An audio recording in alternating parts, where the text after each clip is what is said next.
The forest was cold and quiet that morning. Soft white mist covered everything like a blanket. Jace moved slowly, his boots crunching the frosted grass under his feet. He was a scavenger, searching for metal scraps and old tech in forgotten places.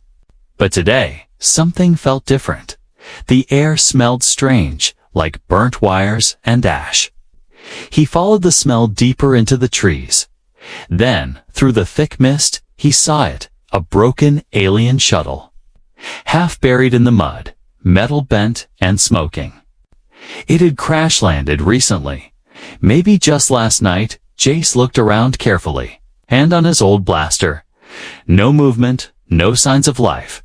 But he heard something, a soft noise, almost like crying. Jace stepped closer, heart pounding. The shuttle door was half open. Hanging off its hinges, smoke curled out. Mixing with the mist, he pushed the door wider and looked inside. It was dark and full of sparks, broken wires, and alien markings. Glowing faint blue. Then he saw them, two small figures huddled together under a metal beam. They were children, alien children. Their skin was light purple, with soft glowing lines running across their backs. Their eyes, large and silver, stared at him with fear. One of them whimpered and held the other tightly. Jace dropped his blaster and raised his hand slowly.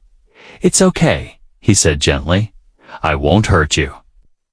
They didn't understand the words, but maybe they understood his voice. He stepped inside and crouched down. The smaller one had a bleeding cut on her leg. The other looked weak and barely awake. Jace took off his coat and wrapped them in it. Their tiny bodies were freezing. He didn't know who they were or why they had crashed. But he knew one thing: they were in danger. If the wrong people found them, they'd be taken, sold, maybe even killed. He picked them up carefully, one in each arm. They didn't resist, just buried their faces in his chest. Outside, the wind began to rise, the mist swirling around them. Jace looked back at the wreck for one last time. No one else was coming. He walked quickly through the forest, branches scratching his arms. His cabin was hidden deep in the woods, far from towns and scanners. That's why he lived there. No one asked questions. When he reached the cabin, he kicked the door open and laid the girls gently on his bed. They were shaking, so he lit the fire and boiled water. He found old towels, dried food, and a blanket. The older one watched him closely but didn't speak. The younger had already fallen asleep. Holding a small metal charm, Jace sat beside them. Not knowing what to do next, he had saved lives before, but never like this. That night, as the fire cracked and the wind howled outside, Jace stayed awake, sitting on the floor. The girls had crawled closer to him, resting their heads on his chest. Their breathing slowed, soft and peaceful. He didn't move, didn't speak. He just stayed still, holding them like they were his own, far above Earth in a distant galaxy. A signal pulsed through space in a massive alien palace. A queen woke from her sleep with a scream. She felt something she thought was lost. Her daughters, she stood up, her eyes glowing bright silver.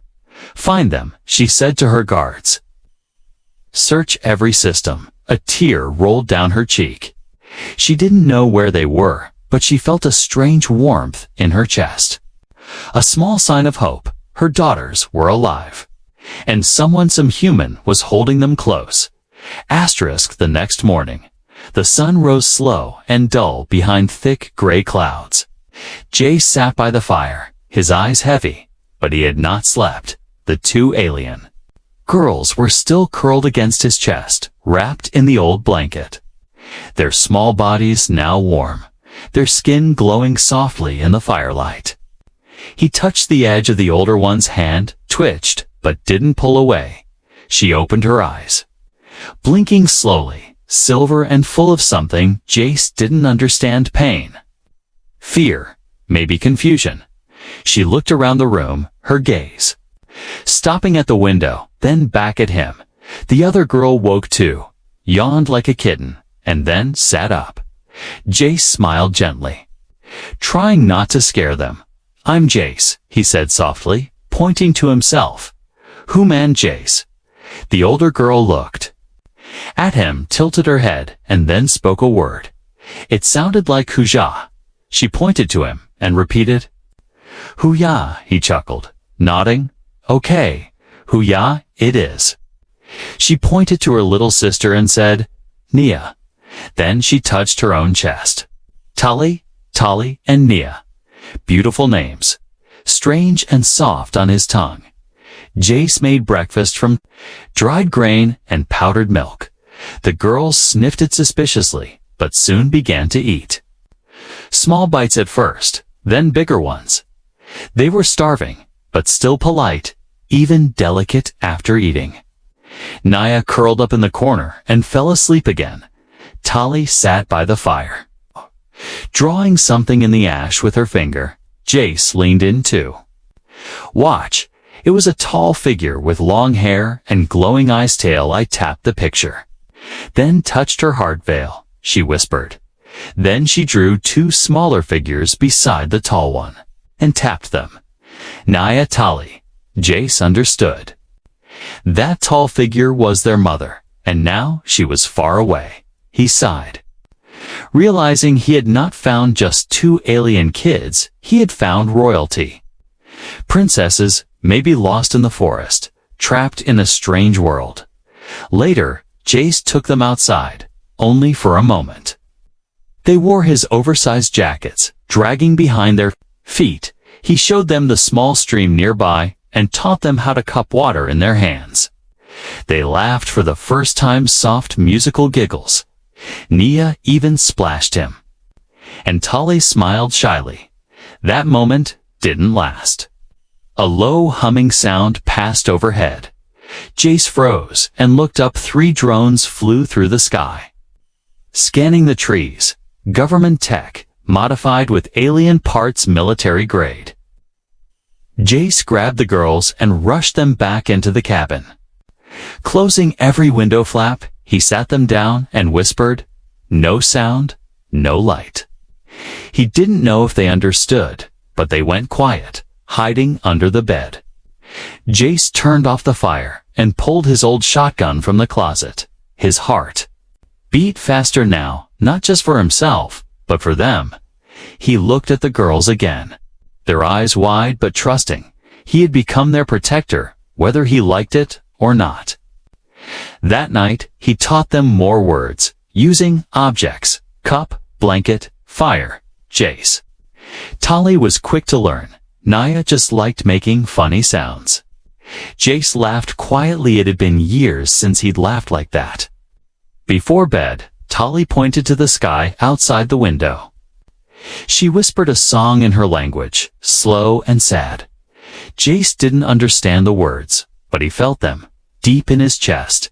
In the darkness of space, Queen Valria stood before a glowing map.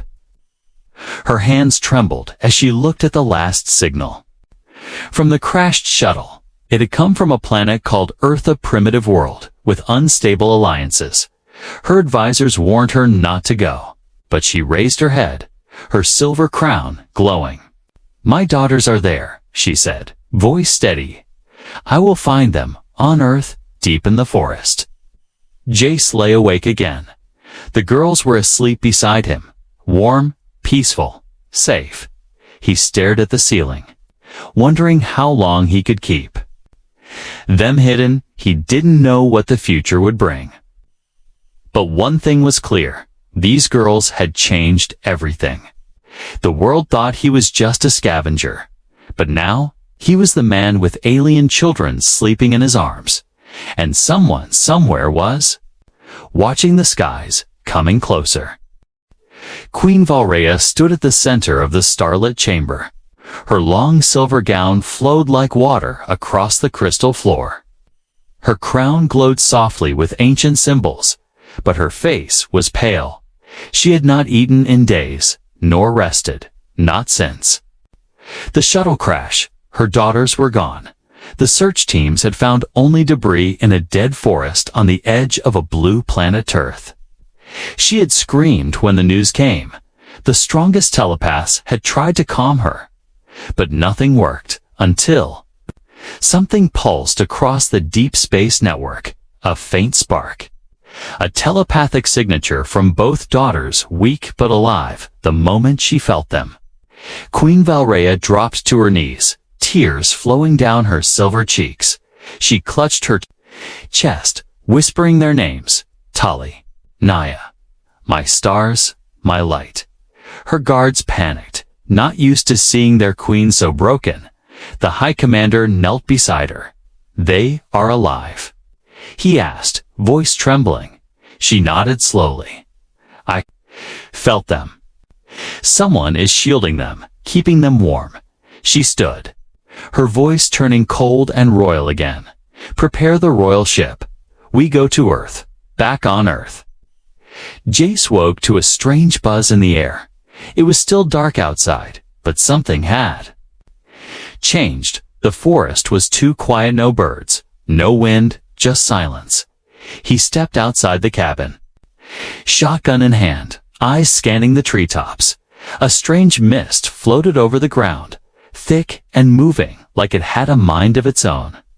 Then came the sound, a low hum in the sky. Not natural. Jace looked up and saw nothing, but he felt it in his bones. Something out there was watching. Inside, the girls were still asleep, curled together under the blanket. Their glowing lines pulsed softly, in rhythm, like a shared dream. Jace knelt beside them and placed his hand over theirs. He didn't understand why, but touching them made the buzzing stop. In the Queen's ship, a young telepath gasped. I can feel them more clearly now, she whispered. They are close to a human, and they trust him. The Queen narrowed her eyes. A human. Her advisors argued behind her, warning that Earth was not ready for direct contact. Send a scout, one said. Wait for more information, another added, but the Queen silenced them all. They are my daughters, she said firmly. If one human helped them, I will meet him myself. At the same time, in a hidden government bunker on Earth, screens lit up with red alerts. Unidentified object approaching planetary orbit. An officer shouted, size massive, speed beyond normal scans. General Marcus leaned in, squinting at the data. It's not a meteor, he said. It's a ship, back in the forest. Jace packed supplies quietly. The girls helped, carrying small food packs and rolling up blankets. Tali had learned to say hide, and she pointed toward the deeper woods. Jace nodded. They couldn't stay here anymore. Too many eyes in the sky now. He led them down a forgotten trail, one only he knew. It curved through rocks and thick brush, leading to an old emergency shelter in the mountain. It wasn't much, but it had power, water, and a steel door. He set up camp again. This time, deeper, safer, but he knew, not safe enough. That night, Tali sat by the small window, looking up at the stars. She whispered again in her language. Jace sat beside her, listening, even though he couldn't understand. Then she touched his hand and said one word clearly. Mother. Jace nodded slowly. She's looking for you, he whispered. I can feel it too, far above. The Queen's ship entered Earth's orbit silently. No explosions, no bright lights, just a ripple in space. The ship was alive, grown from crystal and energy, shaped like a long-winged creature of legend from the command center. The Queen stared down at the blue and green planet. Take us to the last signal, she ordered. Do not engage with force, one of her captains asked, and if the human resists. The Queen turned slowly. If he protected my daughters this long, I doubt he will resist, but if he does, she added, I will still not harm him. I will only ask why. On Earth, in the mountain shelter, Jace couldn't sleep. He sat against the wall, holding his shotgun. The girls were asleep beside him. Nia's head on his leg, Tailai's hand gripping his coat. 1,000 thoughts filled his mind. Why did he care so much? Why did they trust him? He was just a scavenger. A nobody, but deep inside, he knew he wasn't just hiding children. He was protecting the daughters of a queen. And something big was coming. Something that would change everything. Two men arrived in the nearby town just after sunrise. They wore black suits, dark glasses, and clean boots with no mud. No one knew where they came from, but they showed strange badges. The town sheriff offered coffee, but they didn't sit, didn't blink. "We're looking for someone," one of them said, "possibly carrying unauthorized technology." They showed a fuzzy photo, pulled from an overhead satellite. It was blurry, but it showed a man walking through trees with 2 small glowing figures. The townspeople whispered behind their hands. Some thought it was fake. Others thought it was real. The sheriff leaned back in his chair and cleared his throat. "We don't have any strangers around here," he said slowly. "But the forest is big. People go missing in it all the time." The agents gave cold smiles and left. They didn't ask more, but they didn't need to. They had already picked up fresh thermal signals in the mountains, and they were not the only ones tracking it deep. In the forest, Jace opened the steel door of the mountain shelter. The air inside was clean, dry, and safe. The girls sat near a table, playing with old tools, pretending the screwdrivers were little spaceships. They laughed softly, still too young to understand how close danger had come. Jace watched them, a heavy feeling in his chest. He had risked everything to keep them safe, but how long could he hide them? He needed help, real help, but he didn't know who to trust. That evening, as the wind grew stronger, something strange happened. Jace was chopping wood outside when he felt it like a shift in the air, vibration deep in his bones. Not sound, not light, just presence. He dropped the axe and scanned the trees. Then he heard it, a voice, soft and clear, almost like a whisper carried by the wind.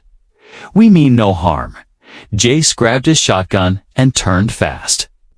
But what he saw made him freeze. 4 figures stood just beyond the tree line.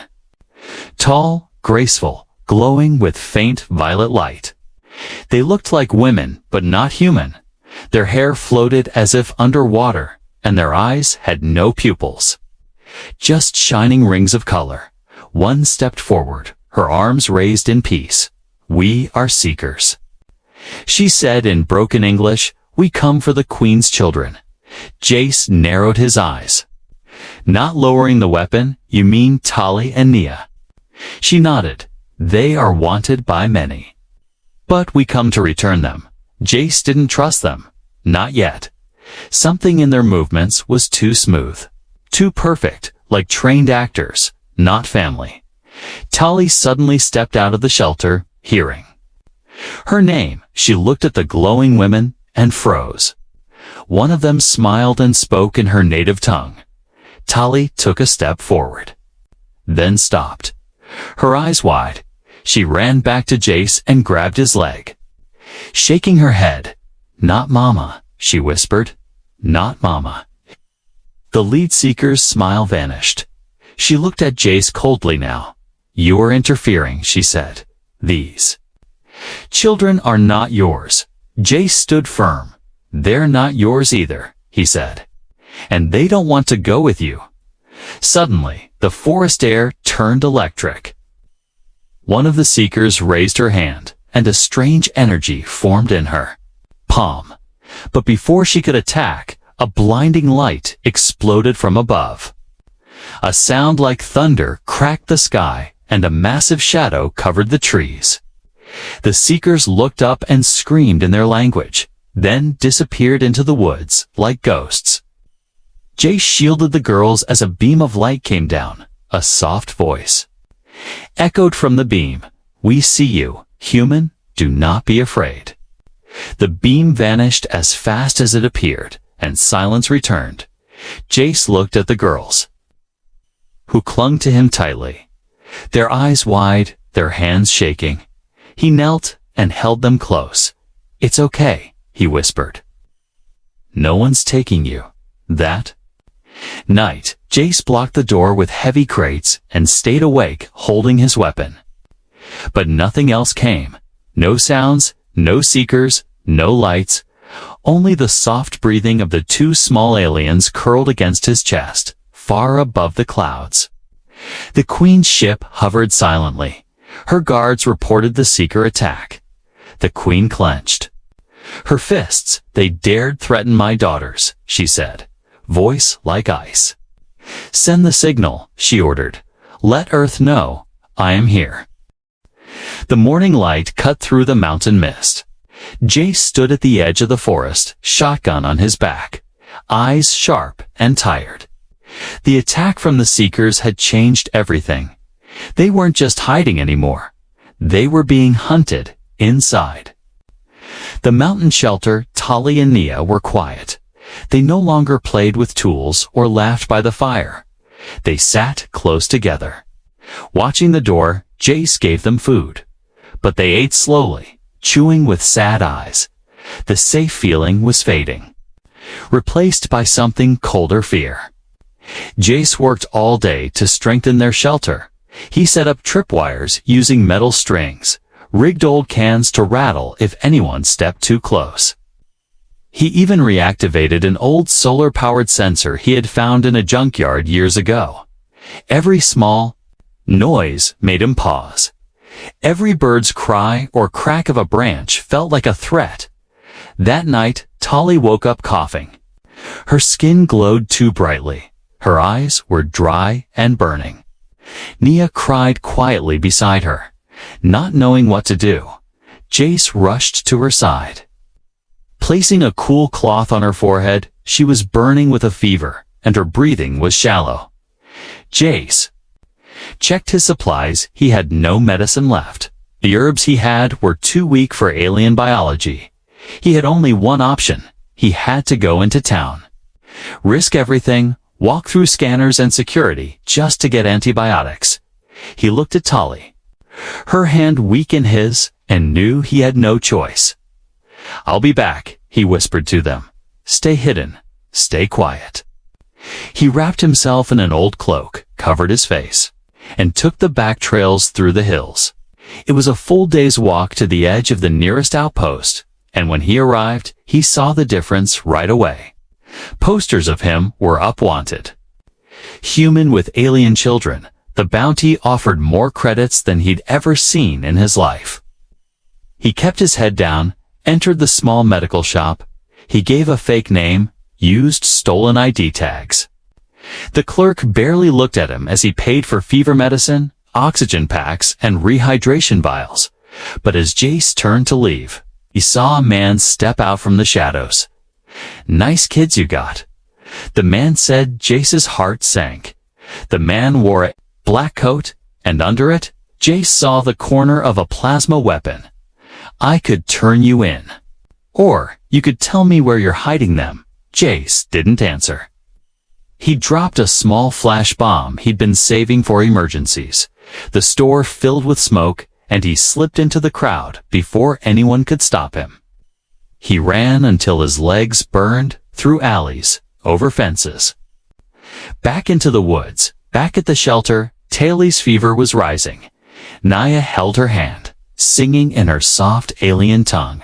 The air felt heavy, like something was watching them from the trees. At last, Jace returned, crashing through the door, panting. And bruised, he dropped to his knees and began treating Tali at once.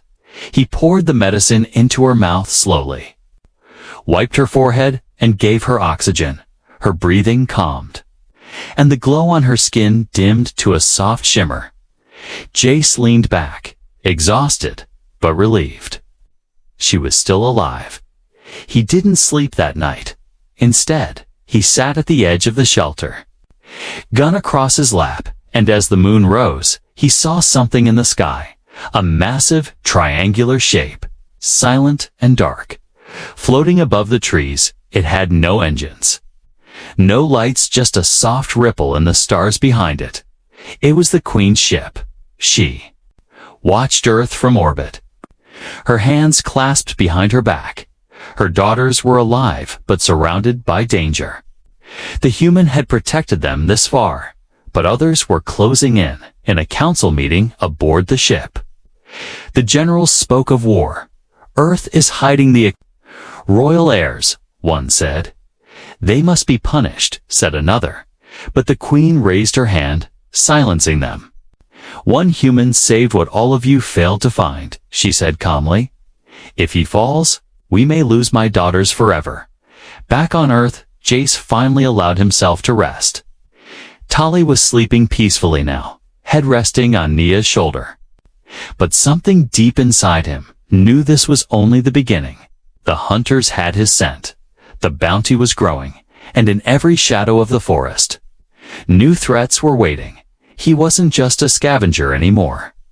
He was the guardian of alien royalty, and the hunt had truly begun. Asterisk, the sky above Earth changed at dawn. Clouds swirled unnaturally, and a deep hum echoed across oceans and mountains. People stepped out of their homes, staring upward in fear and awe. Cameras turned, drones flew, and news anchors stuttered on live broadcast. A massive ship appeared over the northern continent. It was silent, smooth, and shaped like a crescent moon. Its surface shimmered with thousands of glowing symbols, ancient and alien. And at its heart, in the command chamber, stood Queen Valrea.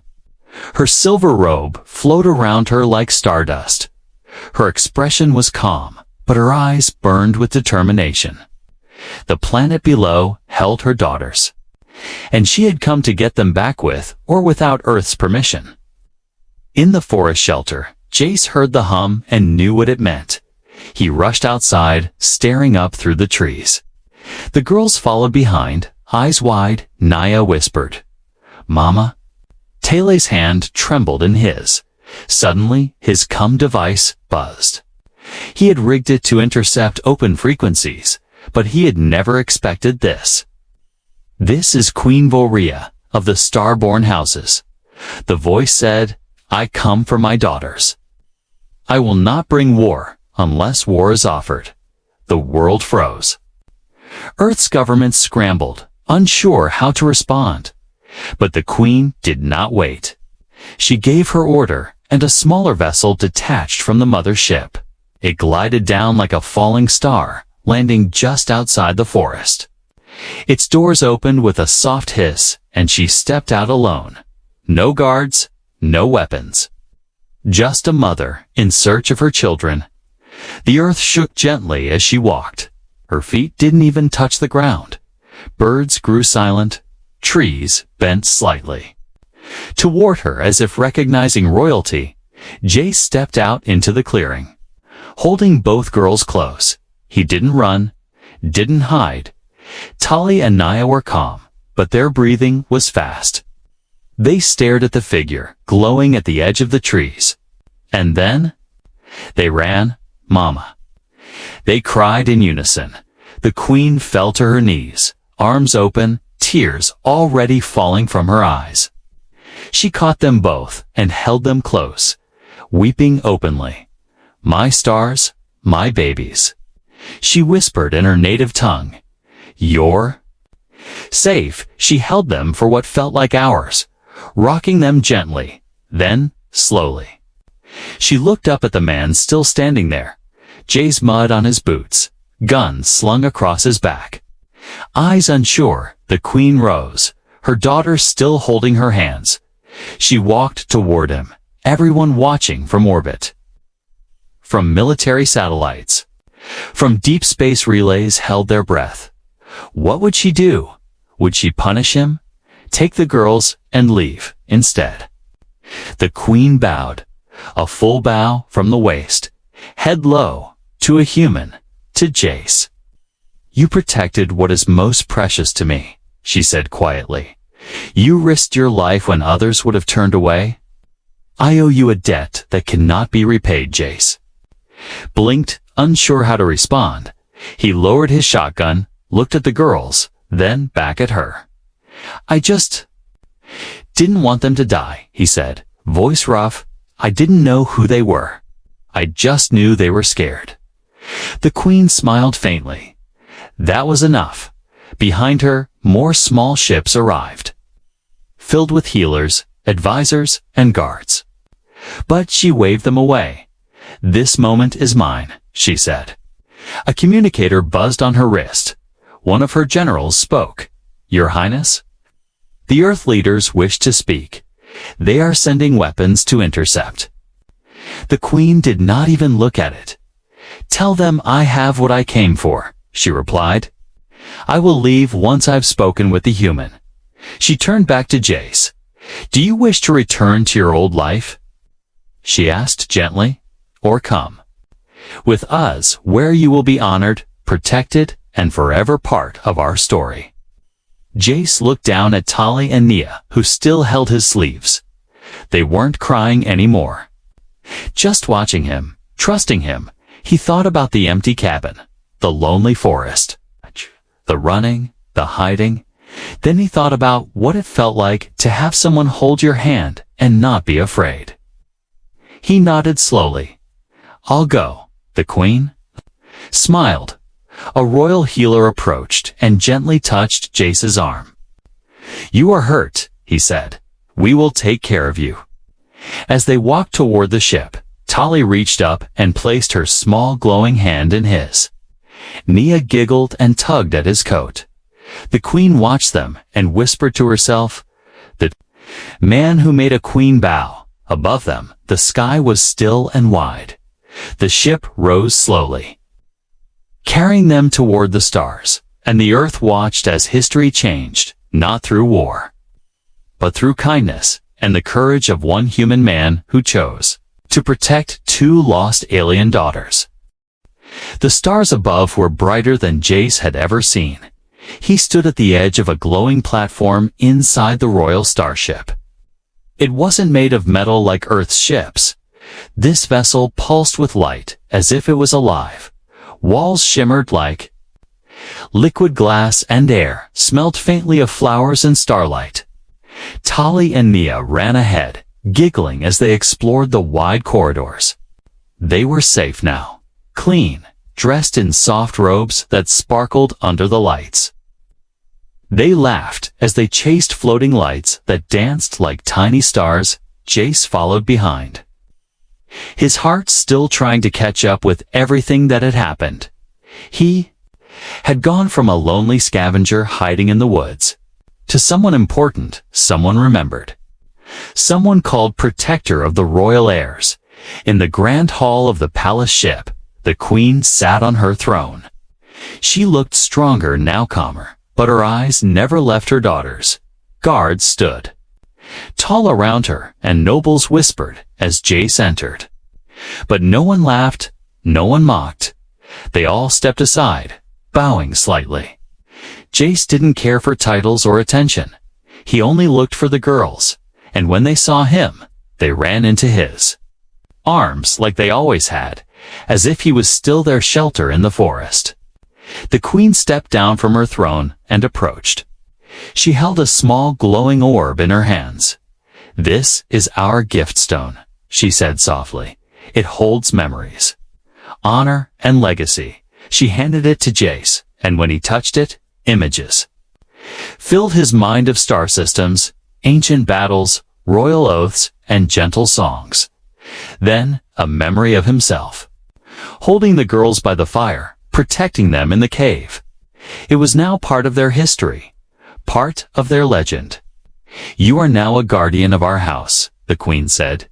You will be remembered long after you are gone. Jace's throat tightened. He didn't expect this. He didn't save the girls for glory. He did it because no one else had. Later, as the ship floated near a peaceful moon, the Queen invited him to sit with her privately. No guards, no nobles, just a mother and a man who had saved her daughters. I thought I had lost them forever, she said, her voice trembling for the first time, when I saw them curled against your chest, sleeping in peace. I wept harder than I ever have. Jace looked down at his hands. Rough and scarred. I was scared too, he admitted. I didn't know what I was doing. I just knew I couldn't leave them there. The queen nodded. Many with power would have ignored their cries, she said, but you, with nothing, gave them everything. The ship glided across starlight, quiet and graceful. Below them, Earth spun slowly. Unaware that history had changed, not through violence or war, but through kindness. In the following days, the Queen arranged a visit. A peaceful landing this time with permission from Earth's leaders. Jace stood beside her as a guest of honor. News channels called him the man who made a queen bow. Children watched cartoons based on his story. People waved signs that said, "Protectors Unite." But Jace didn't care for fame. He only smiled when Tali and Naya held his hands, when they sat beside him during dinners and leaned on his shoulder during space travel. Sometimes he returned to Earth to walk the same forest trails, to sit by the same old shelter, but he was never alone again. The girls always followed him, asking questions, laughing, learning. One evening, as the stars shone above and a fire crackled gently, Tali looked up and asked, "Huya, what do you want most?" Jace thought for a long time, then smiled. "Peace," he said. "And to see you both grow up free." The girls hugged him tightly, their glowing hands wrapped around his, and in that moment, he felt something deeper than any reward, a family, not by blood, but by choice, far above. The queen watched from her chamber. She saw her daughters laugh and play. And she whispered softly, "He was the answer I never expected." And so, across galaxies, the tale was told of the two royal daughters who crashed on a wild planet, and the human who protected them, fed them, loved them like his own, a man with no kingdom, but a heart strong enough to make a queen bow.